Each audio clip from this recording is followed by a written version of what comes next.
News 10 network. जैसा कि आप लोग जानते हैं कि रामपुर में विधानसभा का उपचुनाव होना है, जिसके चलते सभी पार्टियों में एकदम हलचल सी मच चुकी है। जितने भी यहाँ पर प्रत्याशी हैं वो लगातार चुनाव जीतने के लिए लगातार प्रयास में लगे हुए हैं। अगर ऐसे में बात की जाए सपा की, तो सपा के जो प्रत्याशी हैं आसिम राजा, वो रात के अंधेरे में चुनाव प्रचार कर रहे हैं। वहीं अगर भाजपा की बात की जाए तो भाजपा के जो प्रत्याशी हैं आकाश सक्सेना, वो दिन के उजाले में चुनाव प्रचार कर रहे हैं। इसी क्रम को आगे बढ़ाते हुए आपको बता दूं, आज पूर्व केंद्रीय मंत्री मुख्तार अब्बास नकवी ग्राम ककरौआ पहुंचे। वहां पहुंचने के बाद उन्होंने खिचड़ी पंचायत का एक कार्यक्रम किया।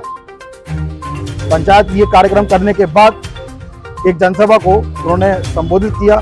उसके बाद लोगों से आकाश सक्सेना जो भाजपा के प्रत्याशी हैं उनके लिए वोटों की अपील की। अब यहाँ देखने वाली बात ये होती है कि जो रामपुर है वो आजम खान का गढ़ माना जाता है। 45 साल का उनका यहाँ से रिकॉर्ड रहा है। अब यहाँ देखने वाली बात दिलचस्प ये होगी कि क्या भाजपा के जो प्रत्याशी हैं आकाश सक्सेना वो इस चीज को तोड़ पाते हैं, क्या सपा नेता आजम खान का रिकॉर्ड वो तोड़ने में कामयाब होते हैं, ये चीज देखने वाली बात होगी। तो बने रहिए मेरे साथ न्यूज़ 10 नेटवर्क।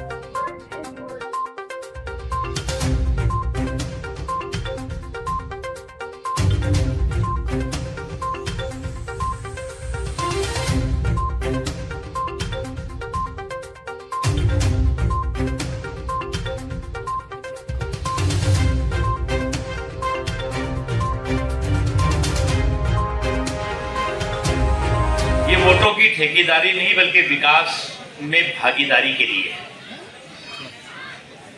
और भारतीय जनता पार्टी का नेतृत्व वोटों की ठेकेदारी नहीं बल्कि विकास में भागीदारी पर विश्वास भी करता है और यकीन भी करता है। केंद्र में नरेंद्र मोदी जी और उत्तर प्रदेश में योगी आदित्यनाथ जी की सरकार है।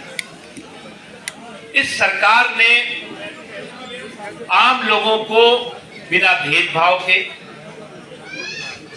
बिना इस बात को देखे हुए कि किस मोहल्ले से, किस गांव से, किस कस्बे से, किस इलाके से किसको वोट मिला है, किसको वोट नहीं मिला है, विकास में हिस्सेदारी सबकी हो, सभी लोग विकास के हिस्सेदार और भागीदार बने, इस संकल्प के साथ ये सरकार और पार्टी काम कर रही है।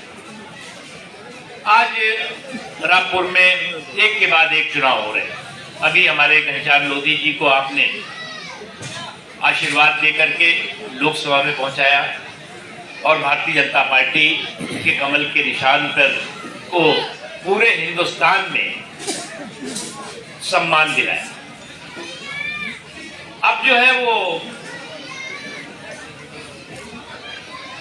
ये उपचुनाव जो है वो विधानसभा का है। मुझे कोई कह रहा था कि साहब ये गढ़ है किसी का। हमने कहा भैया देखो एक बात समझ लो, बिना जमीन के जमींदारी और बिना जनाधार के जागीरदारी नहीं होती। आजकल बड़े बड़े गढ़ भी गड्ढे में चले गए हैं। इसलिए जो है वो हमें गढ़ अगर किसी का होना चाहिए तो लोगों के विकास का होना चाहिए, लोगों में विश्वास का होना चाहिए, लोगों की सुरक्षा का होना चाहिए, लोगों की समृद्धि का होना चाहिए। और इस काम को लेकर ये जो खिचड़ी पंचायत है, ये लोगों के सीधे संपर्क और संवाद का साधन है। हम यहाँ कोई जनसभा नहीं करने आए हैं।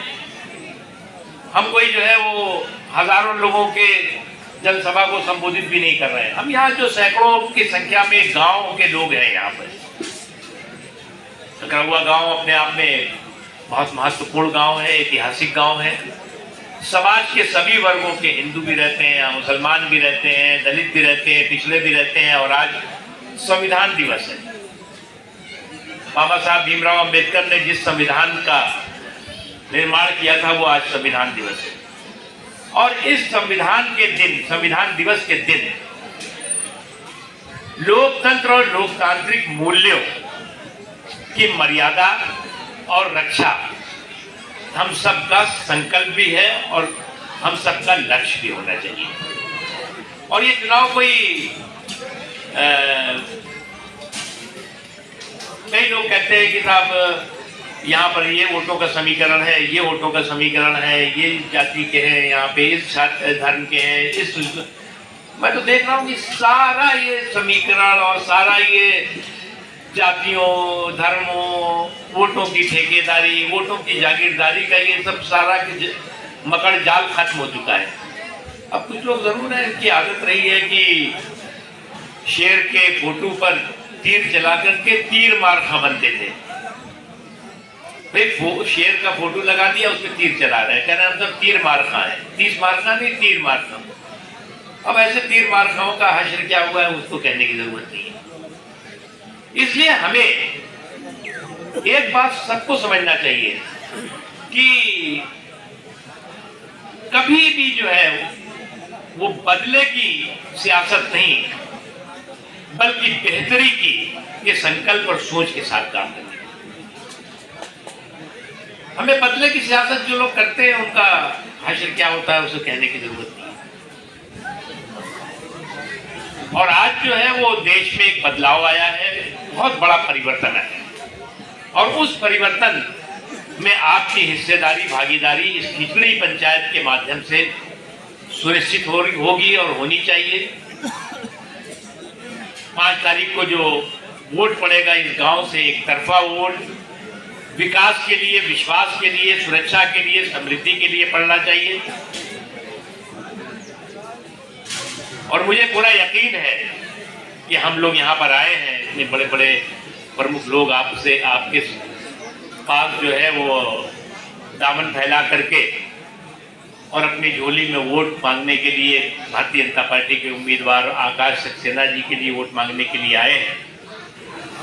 तो जरूर आप, वैसे भी इस गांव से वोट मिलता रहा और मेरा इस गांव से बहुत करीब का नाता रिश्ता है। जिनका नहीं है उनका पूरा परिवार है, उनके पिताजी है। मैं शुरू में भी अपने यही रहते हैं, हबीब साहब का परिवार भी, वो पूरा, और भी यहाँ चेयरमैन थे अपने मशहूर, काफी यहाँ पे धुरंधर लोगों का, गुरुओं का नहीं, गुरु घंटालों का ये गांव है।